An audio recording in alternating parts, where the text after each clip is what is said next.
ஆதி இல்லை அந்தம் இல்லை ஆதாம் ஏவாள் அப்பும் இல்லை காதல்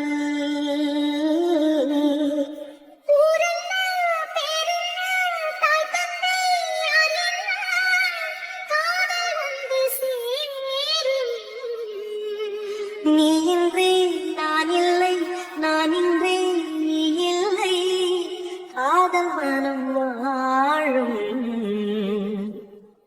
ஜாதகங்கள் பார்ப்பதில்லையே அது காசு பணம் கேட்பதில்லை. ஷமீர்னா என்ன இதெல்லாம்? ஐஷு கிட்ட போய் காதலுக்கு சம்மதம் வாங்கிட்டு வரேன்னு தானடா போனேன்.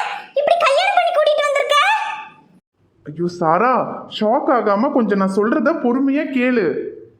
ஐயோ என்ன ஷமீர்னா, ஐஷுக்கு கல்யாணம் முடிவு பண்ணிட்டாங்க. ஆனா அவ மனசுல நான் தான் இருக்கேன். எப்படியாவது போய் அவ என்னதான் லவ் பண்றாங்கறத ஒத்துக்க வச்சிட்டு வரேன்னு சொல்லிட்டு தானடா போனேன். ஐயோ ஆமா சாரா, நான் அவளை எப்படியாவது என்னை லவ் பண்ண வைக்கணுன்றதுக்காக தான் போனேன். ஆனா அங்க போனதுக்கு அப்புறம் சில தவிர்க்க முடியாத காரணத்தால ஐஷு கழுத்துல தாலி கட்ட வேண்டியதா போயிடுச்சு. ஐயோ என்ன ஷமீர்னா, நீ ஐஷு லவ் பண்ற விஷயம் நம்ம வீட்டுக்கு தெரிஞ்சாலே பூகம்பமே வெடிக்கும். இதுல வேற கல்யாணம் பண்ணி கூட்டிட்டு வந்திருக்க. இந்த விஷயம் மட்டும் நம்ம அம்மா அப்பாக்கு தெரிஞ்சது என்ன ஆகும்னு உனக்கு தெரியும்ல? தெரியும் சாரா, பெரிய பிரச்சனை வரும். ஆனா அதுக்கு தான் நீ எனக்கு ஒரு உதவி பண்ணணும். என்னது, நான் உதவி பண்ணணுமா? டே அண்ணா, இது ஒன்றும் நீ கிரிக்கெட் விளையாட போறதுக்கோ காலேஜ் கட்டடிக்கிறதுக்கோ அப்பா அம்மா கிட்ட போய் சொல்லி உனக்கு ஹெல்ப் பண்ணுவனே அந்த மாதிரி கிடையாது. கல்யாணம் பண்ணிட்டு வந்திருக்கடா, அதுவும் ஒரு ஹிந்து பொண்ணை கல்யாணம் பண்ணிட்டு வந்திருக்க. இந்த விஷயம் மட்டும் அப்பா அம்மாக்கு தெரிஞ்சதுன்னு வச்சுக்க, உன் கூட சேர்ந்து என்னையும் கொன்னுருவாங்கடா. சாரா, அதெல்லாம் ஒன்றும் ஆகாதுடி. நான் சொல்றத மட்டும் கேளு. எந்த பிரச்சனையும் வராம நான் பாத்துக்கிறேன்.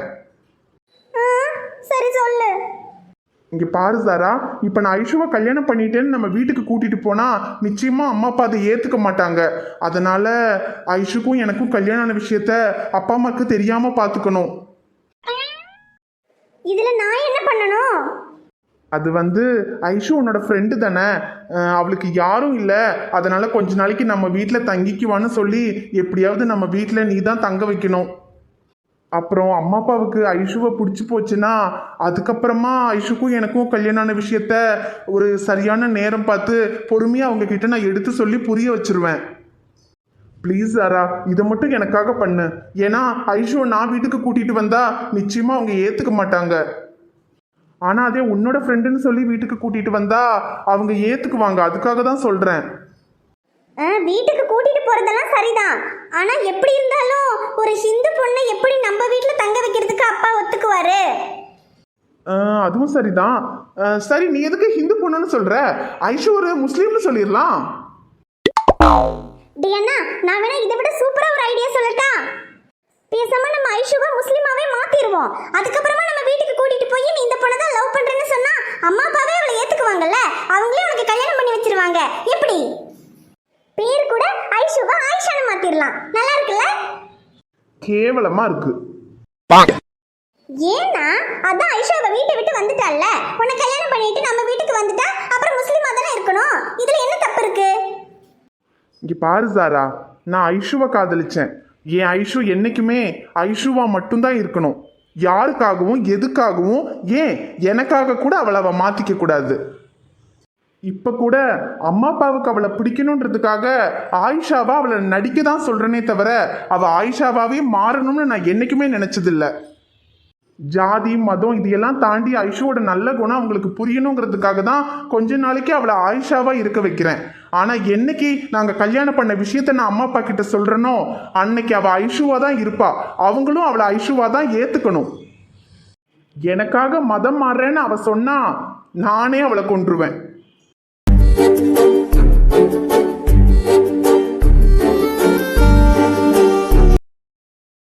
ஷமீர்னா, நீ உண்மையாவே கிரேட்டு. ஐஷு மட்டும் முஸ்லீமா மாறிட்டா நம்ம வீட்டில் எந்த பிரச்சனையும் இருக்காது. ஆனால் நீ அவளாக தான் இருக்கணும், மதம் மாறக்கூடாதுன்றதுக்காக இவ்வளோ பெரிய பிரச்சனையை ஃபேஸ் பண்ணுறதுக்கு ரெடியாக வர பார்த்தியா? ஏ ஐஷு, என் அண்ணங்கிறதுக்காக சொல்லலை. உண்மையாவே ஷமீர்னா மாதிரி ஒரு புருஷன் கிடைக்கிறதுக்கு நீ ரொம்ப கொடுத்து வச்சிருக்கணும் தெரியுமா? ஏ குட்டச்சி, போதும் போதும். ஏற்கனவே 50 கிலோ ஐஸ் கூடயே இருக்கு. நீ வேற தனியா ஐஸ் வைக்காத. சரி ஷமீர்னா, இப்போ என்ன, நாளைக்கு ஐஷுவா ஆயிஷான்னு சொல்லி நம்ம வீட்டுக்கு கூட்டிட்டு போய் அம்மா அப்பா கிட்ட சொல்லி வீட்டில் தங்க வைக்கணும், அவ்வளோதானே? அதை நான் பார்த்துக்கிறேன், விடு. அது சரி, எப்படி இருந்தாலும் ஐஷுவா நாளைக்கு காலையில தான் வீட்டுக்கு கூட்டிட்டு போக முடியும். இப்போ இந்த ராத்திரியில என்ன பண்ணுவ? அவளை எங்க தங்க வைப்ப? சாரா, அது ஒன்றும் பிரச்சனை இல்லை. இன்னைக்கு ஒரு ராத்திரி நாங்கள் எப்படியாவது அட்ஜஸ்ட் பண்ணிக்கிறோம். நாளைக்கு காலையில் நீ வீட்டிலேருந்து ஃப்ரெண்டை பார்க்குறேன்னு சொல்லி கிளம்பி வா. அதுக்கப்புறமா ஐஷுவை வீட்டுக்கு கூட்டிகிட்டு போயிரு. அப்புறம் கொஞ்சம் நேரம் கழித்து நான் மெடிக்கல் கேம்ப் முடிச்சு வர்ற மாதிரி வீட்டுக்கு வந்துடுறேன், என்ன? சரிண்ணா. சரி, ரொம்ப நேரம் ஆயிடுச்சு, அம்மா தேடுவாங்க. நான் வீட்டுக்கு போகிறேன். நாளைக்கு காலையில் வந்து ஐஷுவை கூட்டிகிட்டு போகிறேன், சரியா? சரி சாரா, பார்த்து போ. சரிண்ணே. சரி ஐஷு, நான் வரேன். 2 பேரும் பார்த்துருங்க. ஏன் ஷமீர், சாரா சொன்ன மாதிரி நான் மதம் மாறிட்டா உங்கள் வீட்டில் எந்த பிரச்சனையும் வராதில்ல, அப்புறம் ஏன் வேண்டான்னு சொன்னீங்க? ஐஷு, சாரா கிட்ட சொன்னதையே தான் உன்கிட்டயும் சொல்கிறேன்.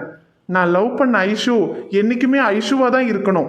ஐஷுங்கிற அந்த பேர், உன் நெத்தியில் இருக்கிற பொட்டு, இது எல்லாத்தையும் தான் லவ் பண்ணேன். இதில் ஏதாவது ஒரு விஷயம் உன்கிட்ட இருந்து நீ மாற்றினா கூட அதை என்னால் தாங்கிக்க முடியாது. இப்போ கூட அம்மா அப்பா உன்னை புரிஞ்சுக்கணுங்கிறதுக்காக தான் கொஞ்ச நாளைக்கு உன்னை ஆயிஷாவாக இருக்க சொல்கிறேன். ஆனால் என்னை பொறுத்த வரைக்கும் நீ என்றைக்குமே ஐஷுவாக தான் இருக்கணும். எனக்காக உன்னுடைய ஒரிஜினாலிட்டி, உன்னோட நம்பிக்கை, இது எதையுமே நீ விட்டு கொடுக்கக்கூடாது. நீயா தான் இருக்கணும்.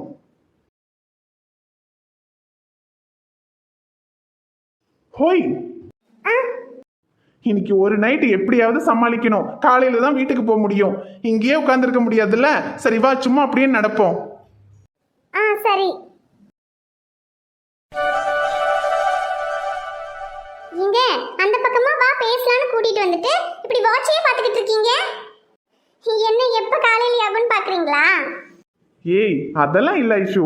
இப்படி நீ என் கூட தனியா வர்ற நாள் வராதான்னு எத்தனை நாள் ஏங்கி இருக்கேன் தெரியுமா? இன்னைக்கு என் பொண்டாட்டியாவே என் கூட வந்திருக்க.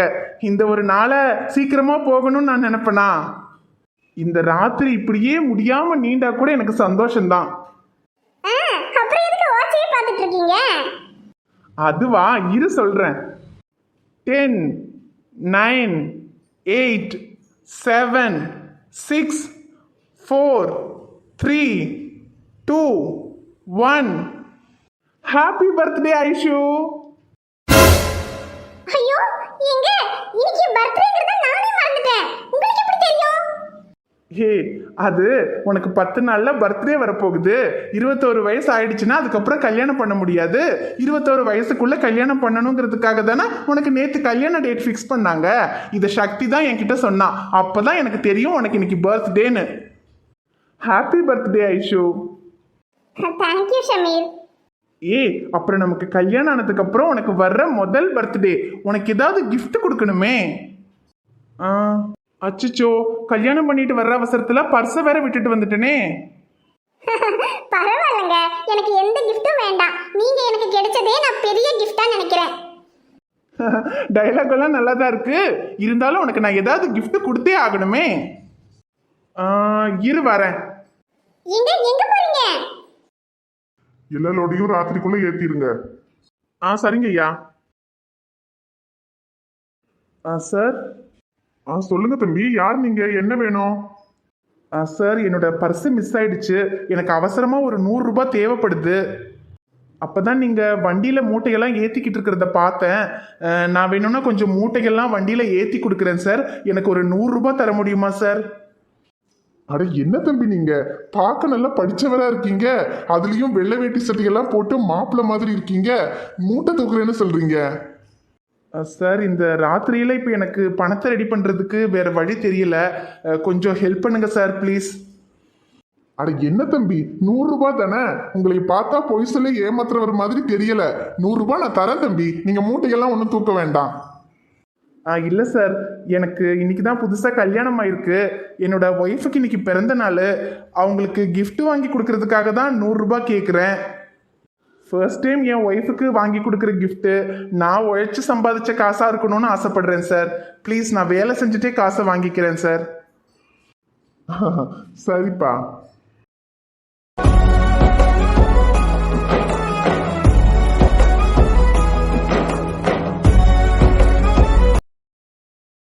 தம்பி 100 ரூபாய் வேணும்னு கேட்ட, ஆனா 100 ரூபாய்க்கு மேலேயே வேலை பார்த்துருக்க.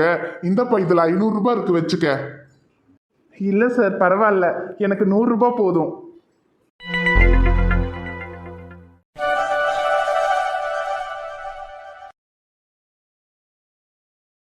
வாங்க சார், எல்லாமே நல்லா ஃப்ரெஷ்ஷான ஃப்ளவர் பொக்கே சார். பாருங்க சார். இந்த ரெட் ரோஸ் புக்கே எவ்வளோ? இது 80 ருபீஸ் சார். அதை கொடுங்க. இந்தாங்க சார். இந்தாப்பா பணம். ஐயோ சார், 20 ருபீஸ் சேஞ்ச் இல்லைங்களே, வேற ஏதாவது சிங்கிள் ரோஸ் கொடுக்கட்டா சார்? இல்லைப்பா, பரவாயில்ல, 20 ருபீஸ் நீ வச்சுக்க. Thank you sir.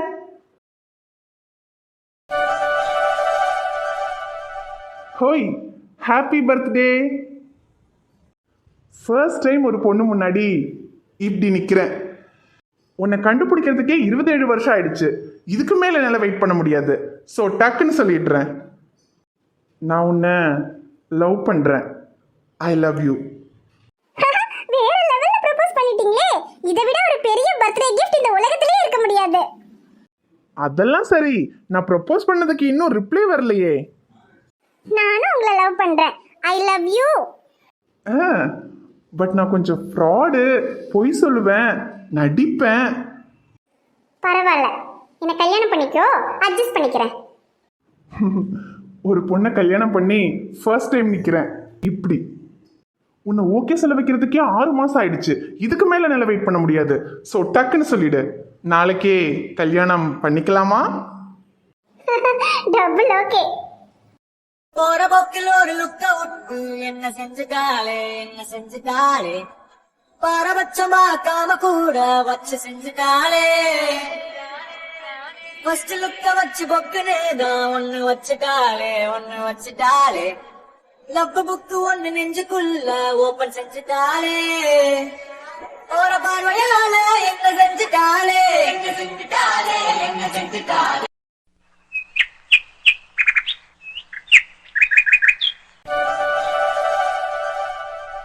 சரி, என்ன முதா, எல்லாரும் ஜாலியா இருக்கலாம்னு தான் டூருக்கு போனீங்க.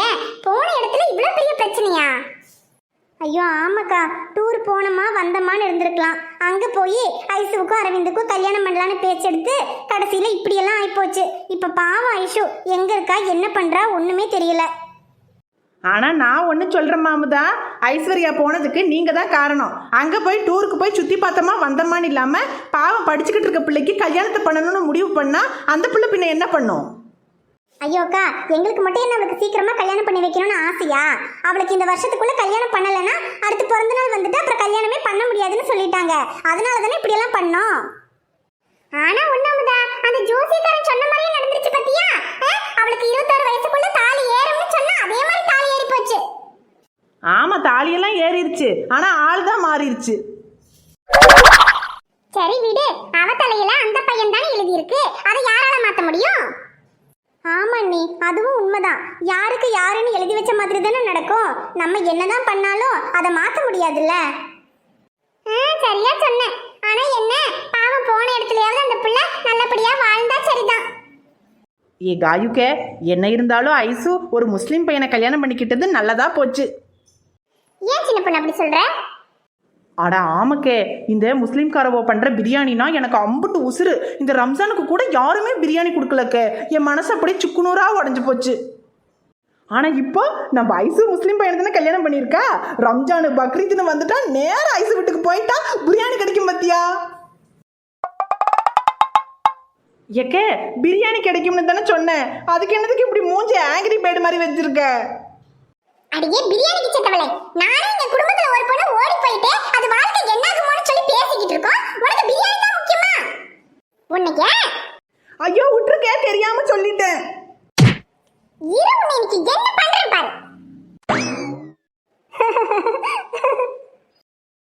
தங்கம், இங்கேயா இருக்க? ஆமா மாமா, துணியெல்லாம் துவைச்சு காய போட்டுக்கிட்டு இருக்கேன். தங்கம், ஐஷு எங்க இருக்கான்னு தெரிஞ்சிருச்சு. இப்பதான் சக்திக்கு ஃபோன் பண்ணி கேட்டு பார்த்தேன். அவங்க ஷமீரோட வீட்டுக்கு தான் போயிருக்காங்களாம். ஓ அப்படியா மாமா, அவங்க வீட்டுல அவங்கள சேர்த்துக்கிட்டாங்களா? சேர்த்துக்கிட்டாங்கன்னு தான் நினைக்கிறேன். எந்த பிரச்சனையும் இல்ல, அவங்க வீட்டுல தான் இருக்க போறாங்கன்னு தான் சக்தி சொன்னாரு. அப்போ சேர்த்துட்டு தானே இருப்பாங்க. ஓ சரி மாமா, எப்படியோ பரவாயில்ல. அவங்க வீட்லயும் பிரச்சனையாயி பாவம் 2 பேரும் தனியா எங்கேயாவது போய் கஷ்டப்படுவாங்களோன்னு நினைச்சேன். ஆனா அவங்க வீட்லயாவது சேர்த்துக்கிட்டாங்களே.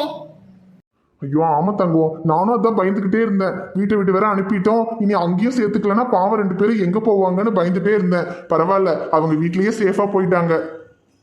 ஆமா மாமா, பாவ ஐஷு.